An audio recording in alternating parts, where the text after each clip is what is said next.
Hey guys, welcome back to another AQ3D video. In this one, we're going to be checking out some stuff I discovered along the way playing through the One Life Challenge, which is a challenge I came up with. Basically, it's a hardcore mode where you can't die, and if you do die, your account gets deleted. But let's get started with this one. If you want to have good luck for the rest of the day, tap that like button, smash the subscribe if you want to stay up to date with all of my content. Let's get started.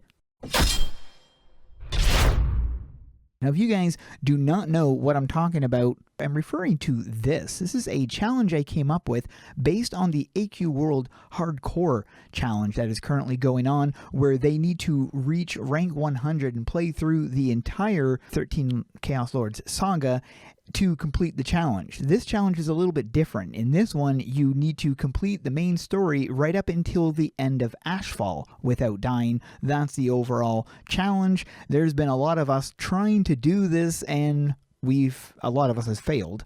I'm still on my first life, and I'm determined to not die, but I mean, some of it is luck. Now, there are some tips that you can use that will help to reduce the risk of death, and first of which would be your cross skills. Now, of course, when you start off, you're not going to have any cross skills, but you will have some base skills you'll be able to equip, and three of these will come in pretty handy. One is Fester. Mark is another one you can use. This increases the damage to the opponent that you're facing, but then Block would be the other one. So this is the one that I would recommend. I would recommend having Block and then having Fester for the two options. But again, it's your choice. You can put on whatever you feel is best for you. Also, health potions. If you want to have a lot of health potions, this is something you could just purchase them right out of the shop. So if you have plenty of gold, which you should, then you could just be purchasing the health potions right out of there, or purchase those if you really want to. Another thing you'll probably get a lot of is tasty buns. I've been getting them out of my daily chest, and they come in really handy, so providing you with a little bit more attack and armor. Another tip I would recommend is grabbing this crystal. Talk to Yalger in Yalger's Inn and grab this and put this into your toolbar. If you get into a situation where looks like you might die, you can tap this and that will take you right to Babylon, even if you're in the middle of a fight. Another tip is to check your mail. You're going to find the mount, the Frogzard Rider mount, as well as an XP token. So make sure to grab those, because those will definitely help. Once you reach level 10, you can then go to, I forget exactly where it's located.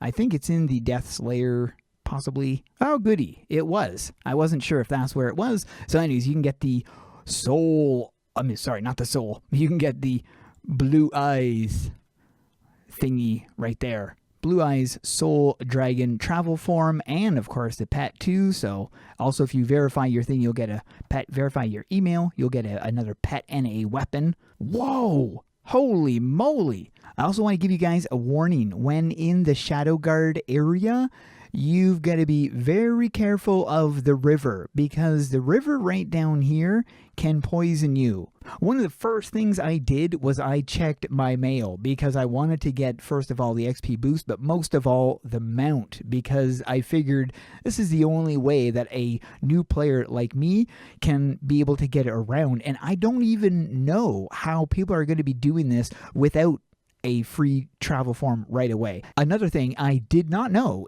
if you head into Babylon on a brand new account, this pops up full screen. I've never seen this before. This surprised me, but having the starter package pop up full screen like this was not something I was expecting, and you never see this again. I've seen a lot of other free-to-play games that have just predatory marketing, whereas an AQ3D really doesn't do that. Holy crap, I cannot believe I AFK'd in this area. I could have died. Okay, I've got to remember not to do that. So first of all, I wanted to mention something else. The Babylon Foothills. If you're looking for a location where you can get a lot of health potions, the Babylon Foothills will be your friend. And this little wolf right here is a travel form you can get from that location. Now, it's temporary, so once you go out of it, that's it. It's gone forever. but you get a stack of them, so that's nice. I also want to mention the free stuff, the holiday presents that you can obtain. There's a lot of those things you can get for free. Word of caution, if you go into Fort Sneed on your One Life account, you've got to be very careful for the Sneevil guards because they will team up on you, and it was actually scary. And this was when the One Life challenge really clicked, because when you're playing this game, the challenge isn't about dying. You don't really care because you can just respawn in 3 seconds. But in this game mode, you don't. You die and your character is deleted.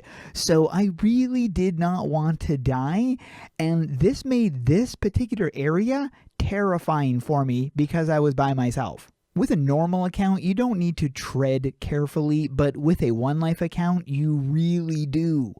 I also want to remind you guys about Just In Case. He always has loot that you can obtain in the location. So depending on what location you're in, like currently I am on the Doomwood area. So if I was doing the Doomwood, I'd want to talk to Just In Case right at the front door and see if he has stuff that would be better than what I have. And see, I've forgotten to check this guy because I quite often forget about him, but he definitely will have some loot that you might want to grab to make your journey through this area a little easier.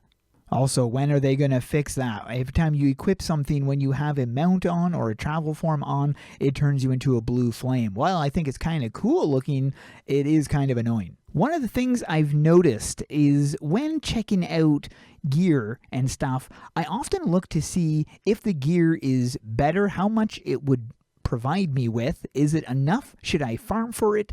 Is that going to help me in the next area? Now, back in the day, that used to be the case, whereas in these things would help. Now, not so much. But look what I found. Another One Life Season 1 player. I love the animations. Look at that. That looks so cool. All the smoke billowing up when the Earth Elemental appears. And this is exactly why I didn't want to AFK on this account, and I continued to do it anyways. Why? Because I'm a complete idiot, which means now I have to start all over. So you guys get to see firsthand what happens to a One Life account when it does not succeed. Unfortunately, I did die, which means this account is no more. And sad to say, that means I need to delete my account. I think I'm going to try Warrior again. I just find it being more handy than Rogue. So this is my second character. Now what's nice is you do get to keep your dragon crystals since it is locked to the account, not to the character. So even if you are having to restart, at least you do keep your dragon crystals so you can use it on a future alt. What do you guys think of the suggestions mentioned in this video, as well as the One Life Challenge? Would love to get your feedback on that. Hope you guys enjoy this one. If you made it this far, post the secret word keys into the comment. Thanks for watching. We'll see you guys in the next one.